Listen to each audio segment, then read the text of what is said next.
दोस्तों रात के 10 बज चुके हैं और हाजिर हूं मैं आप लोगों के सामने एक और क्राइम की कहानी को लेके, एक और क्राइम की घटना को लेके। दोस्तों आज की कहानी पे मैं आप लोगों को लेके चलूं, लेकिन उससे पहले आप सभी लोगों का धन्यवाद कहना चाहूँगा।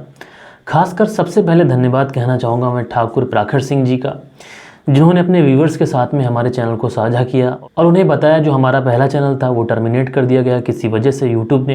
तो हमने ये जो नया चैनल खोला है इस पे जाइए, आप लोग हमारी वीडियोस को देखिए। ऐसा ठाकुर प्रखर जी ने जब अपने व्यूवर्स से कहा तो बहुत सारे ऐसे व्यूवर्स थे जो हमारे चैनल पर जुड़े हैं। उन सबका भी मैं दिल से बहुत बहुत धन्यवाद कहना चाहूँगा। और आप लोगों के प्यार से अब जो हमारे सब्सक्राइबर हैं लगभग 870 के आसपास हो चुके हैं, यानी एक ठीक ठाक फैमिली हमारी हो चुकी है। और आप लोगों की मदद से, आप लोगों के प्यार से हमारी जो फैमिली है धीरे धीरे बढ़ती जाएगी। तो आप लोग वीडियो को शेयर करते जाइए और अपने दोस्तों के साथ में, और प्यार से एक कमेंट भी ज़रूर करिए हमारे वीडियो पे, और आप एक प्यारा सा लाइक भी करिए, जिससे हमारे मनोबल को थोड़ी सी बढ़ोतरी मिले और हम आप लोग के सामने जो घटनाएँ होती हैं वो सही तरीके से विस्तार से आप लोग को सुना सकें।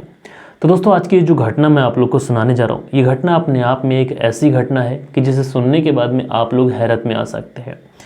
दरअसल ये जो घटना निकल के आई है, ये घटना है उत्तराखंड के उधम सिंह नगर से। और यहीं पर एक व्यक्ति रहता है जिस व्यक्ति का नाम राजू है। और राजू की लगभग 31 साल पहले एक शादी हुई थी, और उस शादी होने के बाद में लगभग उसकी जो शादी है वो 17 साल चलती भी है, और किसी वजह से तबीयत बिगड़ जाने की वजह से उसकी जो पत्नी है उसकी डेथ हो जाती है। और उसी पत्नी से इस राजू के 2 बच्चे भी थे, दोनों बेटे थे। अब राजू जो है ये गांव में रहता है, इसकी कुछ ज़मीन थी तो ये खेती किसानी भी करता है और इसी तरीके से इसका जो भरण पोषण है चल रहा है। लेकिन इसके परिवार में जो सबसे ज़्यादा कमी थी वो किसी महिला की थी। इसके 2 बेटे और इसकी खुद की जो जिम्मेदारी थी वो अब राजू पे ही थी। तो राजू अपने बेटों की परवरिश करता है, और धीरे धीरे दोस्तों ये जो राजू है अपने बेटों की जब परवरिश करता है तो उसके जो बेटे हैं वो बड़े भी हो जाते हैं। आखिरकार दोस्तों वो समय आता है कि इनके बेटों की जो नौकरी है वो शहर के अंदर लग जाती है। काफ़ी ज़्यादा समय बीत चुका था, बेटे शहर के अंदर चले जाते हैं, राजू जो है ये अपने घर अकेला रह गया था। और उसी समय राजू की ज़िंदगी में एक ऐसा मोड़ आता है जिस मोड़ ने राजू की जो ज़िंदगी थी वो कतई कतई बदल दी। दरअसल राजू की मुलाकात होती है एक लड़की से, जिस लड़की का नाम अंकिता होता है और इसकी उम्र 25 साल। अब अंकिता जब राजू से मिलती है तो धीरे धीरे इनके बीच में जो दोस्ती होती है वो कहीं ना कहीं इतनी ज़्यादा बढ़ जाती है कि ये दोनों एक दूसरे से अपने सीक्रेट शेयर करने लगते हैं। अंकिता राजू को बताती है दरअसल उसके माता पिता नहीं हैं, वो अकेली है। इधर राजू भी अंकिता से कहता है कि उसकी जो पत्नी है उसकी डेथ हो चुकी है। अब राजू अकेला है, उसके 2 बच्चे हैं, शहर में नौकरी करते हैं, लेकिन घर पे राजू अकेला रहता है। तो कहीं ना कहीं इनकी जो दोस्ती थी ये दोस्ती धीरे धीरे प्यार में बदल जाती है। अब राजू और अंकिता फैसला करते हैं कि ये दोनों शादी करेंगे। अब दोस्तों उसके बाद में ये दोनों शादी कर लेते हैं और राजू की जो ज़िंदगी है वो इसी तरीके से चल रही थी। राजू खेत पे जाता, काम करता और अपने परिवार में जो इसकी नई दुल्हन आ चुकी थी अंकिता, जिसकी उम्र 25 साल है, उसके साथ अपनी ज़िंदगी जी रहा था। इधर ये दोनों बेटे थे, ये दोनों बेटे शहर में रहकर जॉब कर रहे थे। और दोस्तों इसी बीच में राजू की इस वाली पत्नी से, जो राजू ने अभी शादी की अंकिता से, इससे भी राजू के धीरे धीरे 3 बच्चे हो जाते हैं। समय गुजरता जाता है, राजू के 3 बच्चे हो चुके थे। लेकिन उसके बाद में राजू की ज़िंदगी में जो सबसे बड़ा मोड़ आया वो जब आया जब राजू के दोनों बच्चे जो बाहर जॉब कर रहे थे वो घर में आते हैं, यानी घर रहने के लिए आते हैं। और उस समय जब राजू के बेटे घर पे आते हैं तो उन्हें पहले तो पता चल गया था कि उनके पिता ने दूसरी शादी कर ली है। इसके बाद में ये वही उस घर में रहने लगते हैं। अब दोस्तों इनका जो परिवार था ये काफ़ी ज़्यादा बड़ा हो चुका था। परिवार के अंदर राजू, उसकी पत्नी जिसकी उम्र 25 साल अंकिता, और 2 बड़े बेटे, और साथ के साथ दूसरी पत्नी से भी इसके 3 बच्चे हो चुके थे। यानी एक तरीके से लगभग 7 लोगों का ये परिवार हो चुका था। और राजू के जो पहले वाले बेटे थे वो अंकिता से माँ कहा करते थे, यानी बड़ा बेटा जो था वो भी अंकिता से माँ कहता था, छोटा बेटा भी अंकिता से माँ कहता था। और इससे ना अंकिता को, ना राजू को और ना किसी को कोई प्रॉब्लम नहीं थी। ज़िंदगी इसी तरीके से चल रही थी।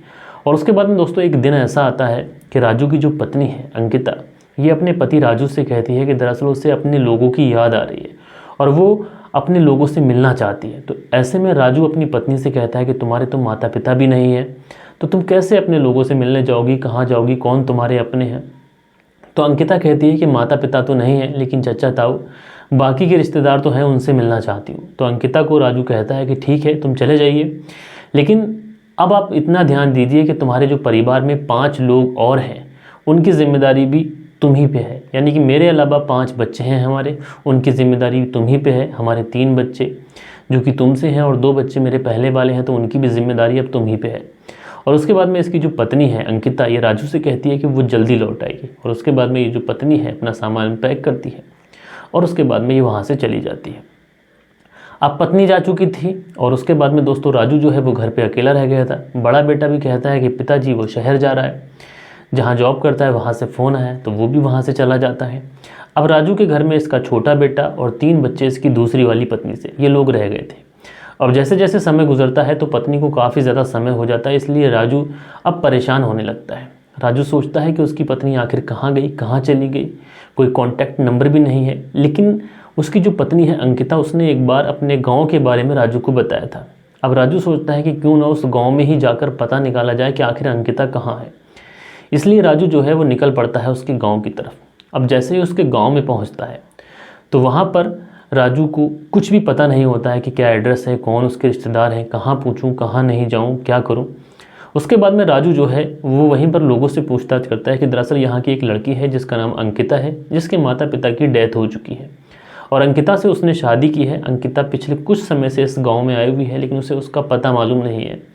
तो गाँव वाले कुछ लोग कहते हैं कि दरअसल हमने कोई बात सुनी है, अंकिता किसी लड़के के साथ में यहीं पर एक किराए के मकान में रह रही है।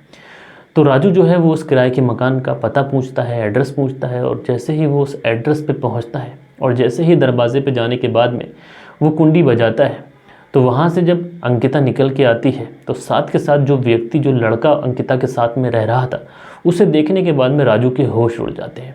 राजू देखता क्या है कि उसकी जो पत्नी है अंकिता, उसके साथ में जो लड़का रहा है वो कोई और नहीं बल्कि उसका ही बड़ा बेटा है। जब राजू इस तरीके से उन दोनों को देखता है तो राजू के पांव तले से ज़मीन खिसक जाती है। अब राजू जो है वो अपने बेटे से सीधा सवाल करता है कि दरअसल तुम अंकिता के घर कैसे, क्योंकि वो सोच समझ नहीं पा रहा था कि आखिर ये दोनों यहाँ कैसे। अब राजू जब इस अवस्था में देखता है तो वो घबरा जाता है। वो तुरंत अपने बेटे से सवाल करता है कि तुम तो शहर गए थे, यहाँ तुम कैसे। तो ये दोनों एक स्वर में बोलते हैं कि दरअसल हम दोनों एक दूसरे से बेइंतहा मोहब्बत करते हैं। अब बेहतर यही होगा कि तुम हमारी ज़िंदगी से दूर चले जाओ, हमें जीने दो, हमारी खुशियों को आग मत लगाओ। अब राजू ये भी बात सुनता है तो उसके तो पांव तले से ज़मीन खिसक जाती है। वो सोच समझ नहीं पाता है कि ये हुआ क्या। दरअसल भले ही वो उसकी सौतेली माँ हो, लेकिन राजू का जो बड़ा बेटा था वो इसे माँ बुलाता था और वो उसके बाप के घर में थी, तो उसके बड़े बेटे को होना भी चाहिए था कि वो अपनी माँ को माँ समझे और परिवार को बिखरने ना दे। लेकिन यहाँ पे हुआ कुछ उल्टा कि जो बड़ा बेटा है उसने अपनी ही माँ के साथ में प्रेम प्रसंग चला लिया और उसको वहाँ से लेकर रफू चक्कर हो गया। अब दोस्तों यहाँ पर जो मामला है वो काफ़ी ज़्यादा गर्मा गर्मी हो जाती है, इसलिए राजू वहाँ से दबे पाँव निकल लेता है। वो सोचता है कि अगर यहाँ पे बोलेगा तो पिटेगा, इसलिए ये वापस चला जाता है और वहाँ पे जाने के बाद में दोस्तों पुलिस में रिपोर्ट लिखाता है। उसके बाद में दोस्तों पुलिस अपनी छानबीन करती है, लेकिन इस घटना से आप लोगों ने देखा कि यहाँ पर गलती किसकी है। राजू की गलती है कि जो 46 साल होकर उसने एक 25 साल की लड़की से शादी की, या फिर राजू के बड़े बेटे की गलती है जिसने अपनी माँ के साथ में कुछ इस तरीके के संबंध बनाए, या फिर उस 25 साल की लड़की की गलती है कि उसने अपने ही सौतेले बेटे के साथ में नाजायज़ संबंध बनाए। अब दोस्तों आप लोग इस पूरी घटना को किस तरीके से देखते हैं, अपनी राय नीचे कमेंट्स बॉक्स में दीजिएगा। हम लोग मिलते हैं हमारी किसी और वीडियो में किसी और सच्ची घटना के साथ। जब तक के लिए अपना ख्याल रखें। जय हिंद, जय भारत।